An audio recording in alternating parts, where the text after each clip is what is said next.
Did Israel kill Charlie Kirk? The alleged shooter is now in custody, turned in by his own father. Case closed, right? A lone gunman, a young man chasing infamy, the assassin of one of America's most popular political activists, the most viral political assassination in modern history. But there's an issue, a very serious issue. Given how authorities have handled this investigation, we can't treat their information as concrete. So it begs the question, what if there is more to this story? Shortly after Kirk's assassination, speculation of Israel's involvement spread like wildfire. The claims were so viral that a Newsmax journalist was forced to ask Benjamin Netanyahu himself during an interview where he appeared agitated and nervous as he denied the allegations. Before I let you go, I want you to address one thing, and it's just the absurdity of it, some of the internet rumors that somehow Israel is behind the Charlie Kirk murder. And, I don't believe it for 1 second, but I want you to, make a statement. It's so absurd. That's insane.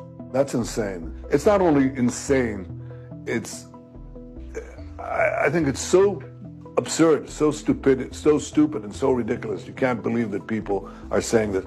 They just found the perpetrator. They'll get to the bottom of this. This speculation about Israel being behind Charlie Kirk's assassination came across as absurd to many people, myself included, given Kirk's history of loyal servitude to Israel and the Zionists. I mean, what motive would Israel have for killing their own loyal subject? But then came this bombshell. Journalists Max Blumenthal and Anya Parampil revealed Kirk was beginning to break ranks with the Zionists. He was questioning Israel. He was refusing Zionist money and platforming critics. And for that, he was met with intimidation and backlash from powerful Zionist figures. He was afraid of them. In this video, we'll dive into the article, lay out the claims, and we'll confront the very important question. Was Charlie Kirk's assassination just the act of a lone gunman? Or was it a violent coup by Israel to gain control over the most influential conservative organization in America?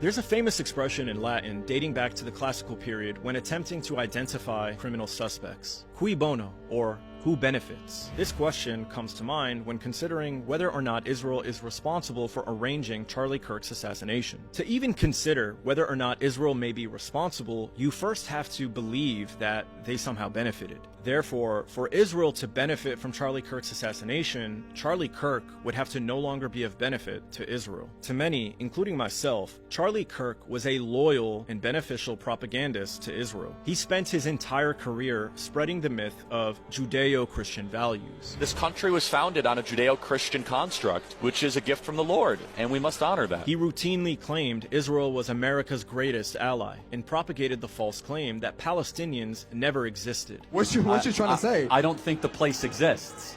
What? Because it doesn't. It's called Judea and Samaria. It's not called Palestine. It's a non-existent place. All of this serves Israel and Zionism. And the organization he founded, Turning Point USA, received tons of financial support from Zionist donors, including the David Horowitz Foundation. He repaid his wealthy backers over the years by unleashing a relentless fire hose of anti-Palestinian and Islamophobic diatribes, accepting propaganda trips to Israel, and sternly shutting down nationalist forces challenging his support for Israel during TPUSA events. So the idea that Kirk was somehow becoming a threat to Israel was absurd. But as many social media users have pointed out, Kirk was, in fact, showing signs of evolution. The same kind of evolution that saw personalities like Tucker Carlson, Candace Owens, and Megyn Kelly, to name a few, change their tune in regards to America's relationship with Israel. According to the Gray Zone, as Israel's genocidal assault on the besieged Gaza Strip drove an unprecedented backlash within grassroots right-wing circles, where only 24% of younger Republicans now sympathize with Israel over the Palestinians, Kirk began to shift. At times, he towed the Israeli line, spreading disinformation about babies beheaded by Hamas on October 7th and denying the famine imposed on the population of Gaza. Yet he simultaneously ceded to his base, wondering aloud if Jeffrey Epstein was an Israeli intelligence asset, questioning whether the Israeli government allowed the October 7th attacks to proceed in order to advance long-term political goals, and parroting narratives familiar to his most vociferous critic on the right, streamer Nick Fuentes. Back in July, Turning Point USA held a student action summit for young conservatives in Tampa, Florida. As head of the organization, Kirk would decide who to platform at this event. In a decision that enraged Zionists, Kirk decided to platform Israel critics Tucker Carlson, Megyn Kelly, and comedian Dave Smith. At the event, Tucker Carlson made several incendiary comments, taunting the Zionist billionaire Bill Ackman. How did Bill Ackman get $9 billion? Bill Ackman, a pretty impressive guy? I know Bill Ackman. No! Bill Ackman's like well-connected and super aggressive. That's it. And even suggested that Americans serving in the IDF should lose their citizenship. Because you can only really pledge your loyalty to one person or one country. That's just a fact. Like anybody, by the way, who serves in a foreign military should lose his citizenship immediately. There are a lot of Americans who've served in the IDF. They should lose their citizenship. You can't fight for another country and remain an American, period. Megyn Kelly suggested that Jeffrey Epstein was an Israeli Mossad agent. So he was an American, which leads basically three options: MI6, Saudi, or Mossad. Yep. Which one would you choose? I guess Mossad, given his connection to Ghislaine Maxwell. So what does that mean? Well, I mean, it's possible that that's the reason everything's getting buried, that there is some treasure trove, and it's getting buried because... How many people here believe that? Raise your hand.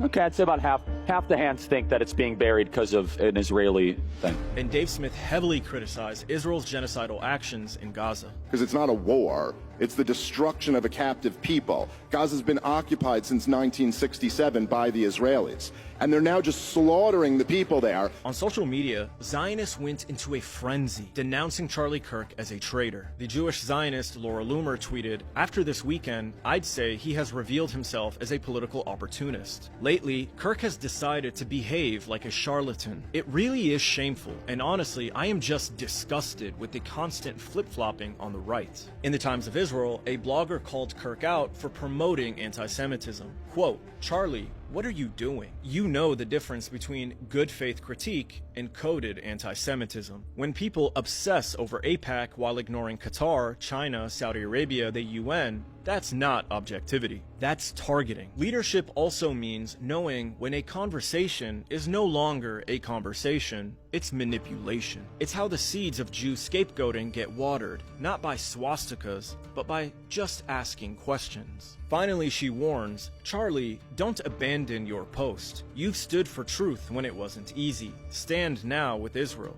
with reason, with your own better judgment." And the Jewish Zionists Mark Levin and Ben Shapiro also voiced their displeasure with Kirk over who he platformed at the summit. We, you and I, had people who we thought were conservatives sound a lot like the Marxist Islamists who were attending this event last week, don't they? They find that conservative groups and conservative organizations that have these weekend events and these seminars, whether they're for young people or think tanks or that sort of thing, they sort of sprinkle these events with these kooks, with these American haters who claim to be American firsters and are fake MAGA and even stab the president in the back. I mean, I think it's definitely an attempt by some of these organizations to quote-unquote maintain the big tent. The problem with a big tent is that you may end up with many, many clowns inside. But the backlash against Kirk wasn't just happening in public. It was being done in private as well. According to the Gray Zone article, Kirk was bombarded with infuriated text messages and phone calls from Netanyahu's wealthy allies in the U.S., including many who had funded TPUSA. According to his longtime friend, the Zionist donors treated Kirk with outright contempt, essentially ordering him to fall back into line. He was being told what you're not allowed to do, and it was driving him crazy, Kirk's friend recalled. The conservative youth leader was not only alienated by the hostile nature of the interactions, but frightened by the backlash. And apparently, Kirk wasn't just disturbed by Zionist donors or leaders here in America that were calling and texting him. He was feeling the heat from Israel itself through its war criminal president, Benjamin Netanyahu. Kirk rejected an offer earlier this year from Israeli Prime Minister Benjamin Netanyahu to arrange a massive new infusion of Zionist money into Turning Point USA, America's largest conservative youth association. In the weeks leading up to his September 10th assassination, Kirk had come to loathe the Israeli leader, regarding him as a bully. Kirk was disgusted by what he witnessed inside the Trump administration, where Netanyahu sought to personally dictate the president's personal decisions and weaponized Israeli assets like billionaire donor Miriam Adelson to keep the White House firmly under its thumb. According to Kirk's friend, who also enjoyed access to President Donald Trump and his inner circle, Kirk strongly warned Trump last June against bombing Iran on Israel's behalf. Charlie was the only person who did that, they said, recalling how Trump barked at him him in response and angrily shut down the conversation. The source believes the incident confirmed in Kirk's mind that the President of the United States had fallen under the control of a malign foreign power and was leading his own country into a series of disastrous conflicts. By the following month, Kirk had become the target of a sustained private campaign of intimidation and free-floating fury by wealthy and powerful allies of Netanyahu, figures he described in an interview as Jewish leaders and stakeholders. He was afraid of them, the source emphasized. The reports of this fear are consistent with other claims made by sources also close to Kirk. A month ago, Harrison Smith, a well-known media personality and political commentator, tweeted out that someone close to Charlie told him that Kirk was worried Israel might kill him for criticizing them. I'm not gonna name names, but I was told by someone close to Charlie Kirk that Charlie thinks Israel will kill him if he turns against them. And Charlie himself told Megyn Kelly a month before his assassination that he was afraid.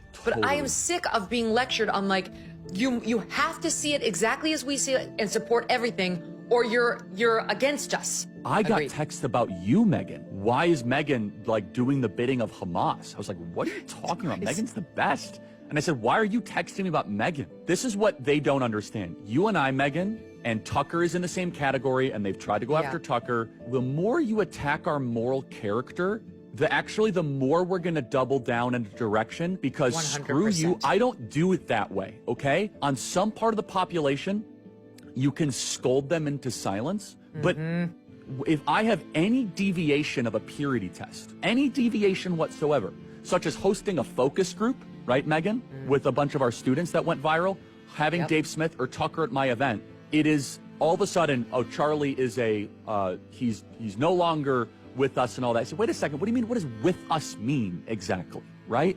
I'm an American, okay?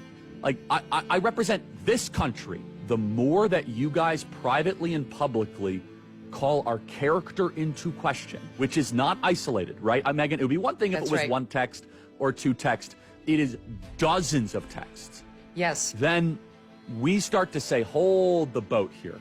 And to be fair, some of my really good Jewish friends are like, that's not all of us, it's all, but these are leaders too, though, right? These are stakeholders, right? I'm afraid because, again, I want civilization to win. I feel the connection to Israel, but at the same time, simultaneously, when the hostile reaction is that now Megyn and Charlie are enemies, right? Boy, I'll tell you, like, you're gonna weaken and just basically deflate two of your strongest advocates if that continues. Now, you might think it's weird that Israel would go to such lengths as to kill a former ally for even beginning to question them. But as several social media users have put it, given the influence and power Kirk had on over 3,500 college campuses across the country as the director of Turning Point USA, the very possibility that he could flip on them was a dangerous threat. The mere possibility that Kirk could start down the same path as Tucker and Candace is enough to send shivers down the spine of any Zionist with half a brain. Losing Kirk, even to a moderate degree, would represent a devastating blow to the Zionist power base in America. Zionist concerns over Kirk's leadership of Turning Point USA, an organization he founded, have been brewing for some time. Over a year ago, Ben Dominic, a co-founder of The Federalist, wrote, "If Charlie Kirk remains the head of TPUSA, the right has an anti-Semite problem." And a few weeks ago, in the Times of Israel, Jewish Zionist Daniela Bloom wrote, "Turning Point must continue to be a safe haven for aligned pro-America, pro-Israel Jews on campus and for future generations." What we have established here is a consistent thread of Zionist outrage over Charlie Kirk's platforming of Israel critics and concerns over his leadership of TPUSA, the most influential conservative organization in America. You see, Turning Point USA isn't just another conservative group. With over 3,500 chapters nationwide, its conferences became the beating heart of Republican youth politics. Charlie Kirk developed it into a machine that energized young conservatives like no one else. Even Donald Trump credited Kirk and TPUSA for his election victory, calling it "your victory, not mine."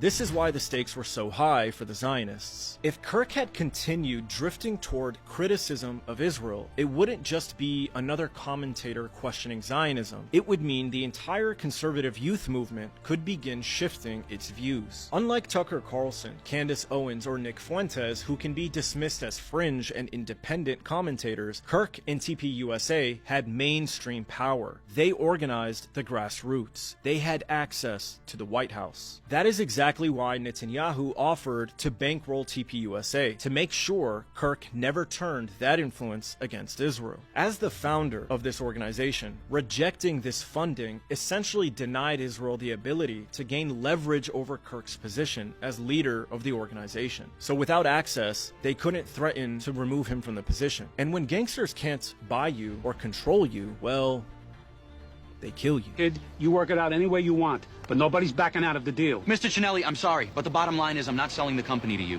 I'll tell you the fucking bottom line, laddie buck. The Barone routes are now Cinelli routes. That's that.